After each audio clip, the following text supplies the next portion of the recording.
Epiko ni Gilgamesh, ang buod ng buong kwento.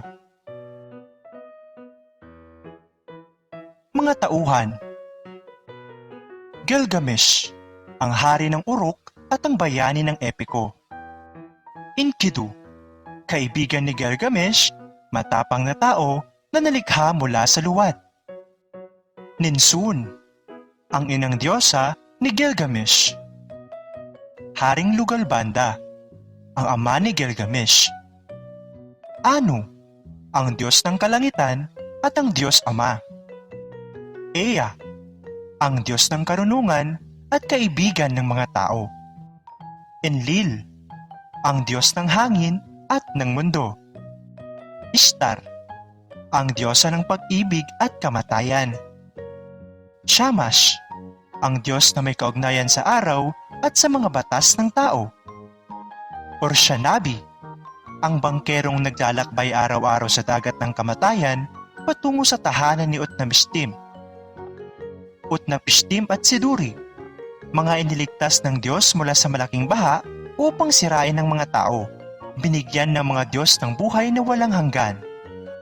Humbaba, ang halimaw na nagbabantay sa kagubatan ng Cedar. Si Gilgamesh na hari ng Uruk ay may katauhang 23 Diyos at 1 tao o mas kilala sa katawagang demigod sa makapagong panahon. Inilarawan siya bilang malupit, malakas, walang tarus at walang awa. Ang kanyang nasasakupan ay humingi ng tulong mula sa mga Diyos dahil sa pag-abuso sa kanyang katungkulan bilang pinuno. Tinugon naman ng Diyos na si Aruru ang kanilang hinaing. Nilikha niya ang isang nilalang na makatatapat kay Gilgamesh, si Enkidu, isang primitibong tao na namuhay sa gitna ng kagubatan kasama ang mga mababangis na hayop. Isang araw, nakita siya ng isang taong nabubuhay sa pambibitag ng mababangis na hayop na nagpupuyos ang damdamin dahil sinira ni Enkidu ang kanyang kabuhayan sa pamamagitan ng pagbunot at pagsira ng kanyang mga patibong. Isinumbong niya ito kay Gilgamesh. Dahil dito, pinagplanuhan nilang akitin si Enkidu sa pamamagitan ng isang babae, si Shamhat. Ito ang unang hakbang upang mapaamo ang hindi sibilisadong si Enkidu. Pagkatapos nito, nagtagumpay sila at nadala ni Shamhat si Enkidu sa lupain ng Uruk. Sa Uruk ay tinuruan si Enkidung kumain ng mga pagkaing kinakain ng tao at inatasang maging tagapagbantay sa gabi. Nalaman ni Enkidu mula sa mga nagdarang estranghero ang hindi magandang ginagawa ni Gilgamesh sa mga babaeng ikinakasal. Ikinagalit ito ni Enkidu at sinadya niyang magpunta sa isang kasalan upang makadaupang palad si Gilgamesh. Silang dalawa ay nagtuos. Nagkasubukan silang dalawa. Napagtanto ni Enkidu ang kakaibang lakas ng Gilgamesh kaya sa bandang huli, nagkasundo sila at naging magkaibigan ng dalawa. Inalok ni Gilgamesh si Enkidu nang maglakbay sa kagubatan ng Cedar upang pastangin ang halimaw na si Humbaba. Pinigilan ni Enkidu si Gilgamesh sa kanyang balak sapagkat alam niyang inilagay ng Diyos na si Enlil si Humbaba sa kagubatan ng Cedar upang mabantayan nito ang kagubatan. Sa kabila ng pagpigil ni Enkidu at babala ng mga nakatatanda ay hindi natinag si Gilgamesh. Pinayuhan ng mga nakatatanda si Gilgamesh tungkol sa kanilang paglalakbay. Bumisita siya sa kanyang inang diyosa na si Ninsun. Humingi si Ninsun ng gabay at proteksyon para kay Gilgamesh mula sa Diyos ng araw na Shamash.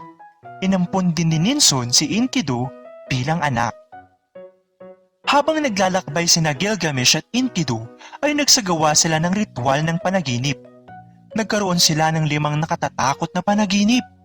Ang mga panaginip ay tungkol sa gumuguhong bundok, mga kulog, mababangis na toro at ibong nagbubuga ng apoy.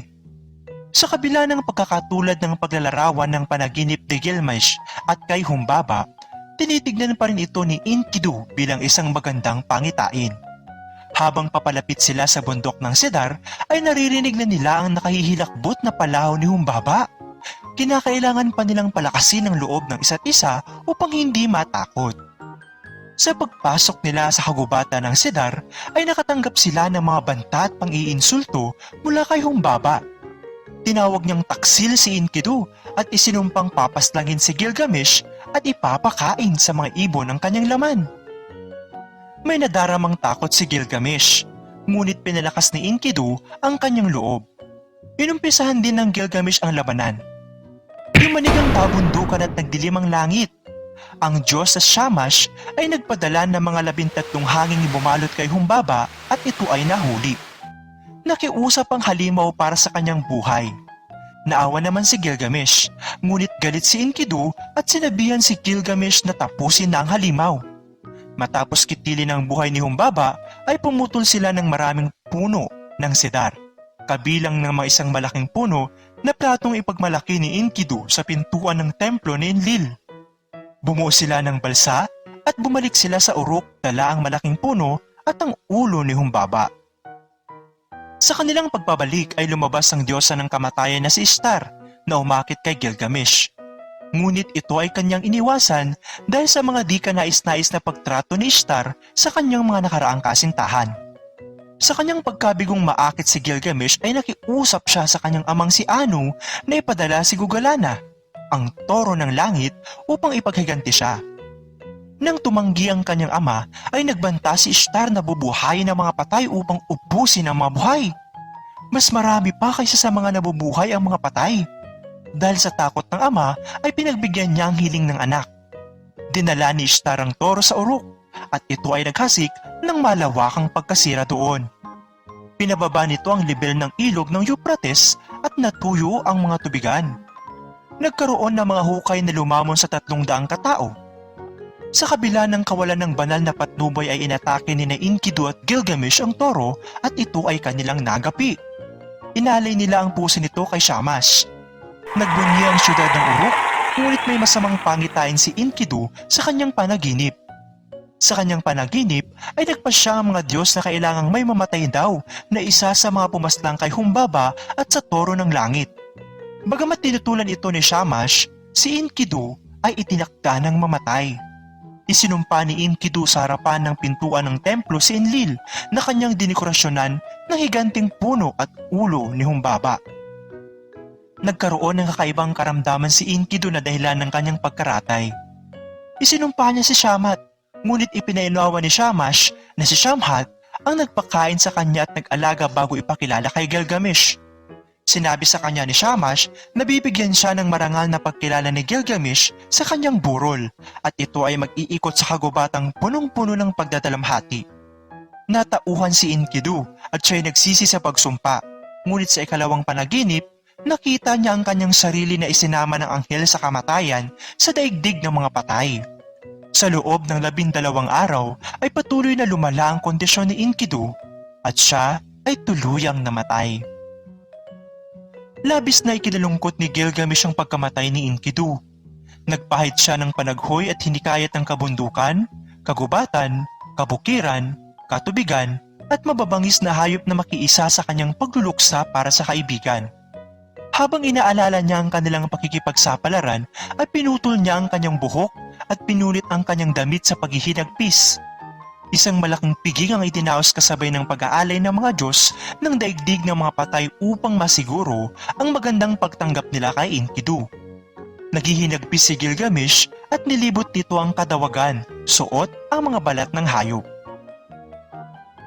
Dahil sa takot sa sariling kamatayan, nagpasya si Gilgamesh na hanapin si Utnapishtim upang malaman ang sikreto ng walang hanggang buhay. Si Utnapishtim at ang kanyang asawang si Siduri ay iilan lamang sa mga kaunting nakaligtas sa malaking baha noong unang panahon. Sila ay nabigyan ng mga Diyos ng pagkakataong maging immortal. Hindi naging madali ang paglalakbay ni Gilgamesh upang matagpuan si Utnapishtim. Nang makarating siya sa lupain ng mga Diyos, napansin niyang napakaganda nito at ang mga puno ay namumunga ng mamahaling mga bato. Nakita niya rito si Siduri. Kinausap niya ito at itinuro ni Siduri si Urshanabi, ang bangkero, at siya ang magdadala sa kanya patungo kay Utnapishtim. Habang tinatawid nila ang karagatan, nagalit si Gilgamesh at sinira niya ang mga malalaking bato. Ipinagtapat niya kay Urshanabi ang buong kwento at humingi ng tulong. Sinabi ni Urshanabi na ang malalaking batong sinira niya sana ang makatutulong na matawid nila ang dagat. Dahil dito, inutusan niya si Gilgamesh na pumutol ng 120 puno at gawin itong mga poste. Nang marating nila ang isla kung saan naroon si Utnapishtim, ipinagtapat ni Gilgamesh ang kanyang pakay at humingi siya ng tulong. Sinabihan naman siya ni Utnapishtim na walang saysay na labanan ng tao ang kanyang tadhana. Sa halip, ito ay nakababawas pa ng kaligayahan. Tinanong ni Gilgamesh kung paano nakuha ni Utnapishtim ang walang hanggang buhay. Ipinaliwanag ni Utnapishtim na ang Diyos ay nagpasyang magkaroon ng isang malaking baha. Upang maligtas si Utnapishtim ay sinabihan siya ng Diyos na si Ea na gumawa ng isang malaking bangka. Ang kanyang pamilya, kasama ng ilang katulong na manggagawa, kasama ng lahat ng mga hayop sa kagubatan at kabukiran ay sumakay sa bangka. Pagkatapos nito ay nanalanta na ang isang mapanirang bagyo. Tumagal ng 6 na araw at 6 na gabi ang pananalasa ng bagyo at pagkatapos ay naging putik ang mga tao. Nalungkot at naiyak si Utnapishtim pagkakita niya sa mga nasalanta. Sumadsad ang bangka sa isang bundok at nagpakawala siya ng isang kalapate, layang-layang at uwak. Na hindi na bumalik ang pinakawalang ibon ay nagpa siyang buksan ang pintuan ng arko upang lumabas ang mga nakasakay roon. Nag-alay ng sakripisyo si Utnapishtim para sa mga Diyos na nagtipon-tipon. Si Ishtar ay nangakong hindi siya malilimutan ng oras na iyon, kagaya ng hindi niya pagkalimot sa makinang na kwintas na nakasabit sa kanyang leeg. Nang dumating si Enlil ay naggalit siya nang malaman niyang may mga nakaligtas sa malaking baha at kinastigo rin niya si Ea sa pagpapataw ng hindi patas na parusa. Pinagpala ni Enlil si Utnapishtim at ang kanyang asawa ng walang hanggang buhay. Hinamon ni Utnapishtim si Gilgamesh na manatiling gising sa loob ng 6 na araw at 7 gabi. Nabigo si Gilgamesh na manatiling gising. Inutusan niya si Siduri na maghurno ng tinapay sa bawat araw na siya itulog upang hindi maitanggi ang kanyang kabiguang manatili ng gising. Ang nais patunayan ni Utnapishtim ay itong si Gilgamesh na nais labanan ng kamatayan ngunit hindi man lamang malabanan ng antok. Inutusan niya si Urshanabi na ibalik na si Gilgamesh sa Uruk. Bago sila lumisan, sinabi Utnapishtim na sa puso dagdagat ay may isang halaman na makapagpapabata sa kanyang muli. Dahil dito, nagkaroon ng pag-asa si Gilgamesh sa pagnanais ng maging immortal. Nagtagumpay si Gilgamesh na makuha ang halaman, ngunit sa kanyang paghinto upang maligo ay may isang ahas na kumuha sa halaman. Tumangis si Gilgamesh. Kasabay nito ang pagkawala ng pagkakataong mabuhay ng walang hanggan. Sa kanyang pagbabalik sa Uruk ay napagtanto niyang hindi talaga siya maaaring mabuhay ng walang hanggan. Ngunit ang lungsod namang kanyang iiwan sa gitna ng pighati ay muling magiging tanyag at kahanga-hanga. Ang huling bahagi ng epiko ay nagsalaysay ng pagkamatay ni Gilgamesh. Nagbalik tanaw ito sa pamamahala ni Gilgamesh sa Uruk. Ipinahayag din ni Enlil na sa kabila ng pagkamatay ni Gilgamesh, ang kanyang alaala ay mananatiling nakaukit sa puso at isipan ng mga tao sa lungsod ng Uruk.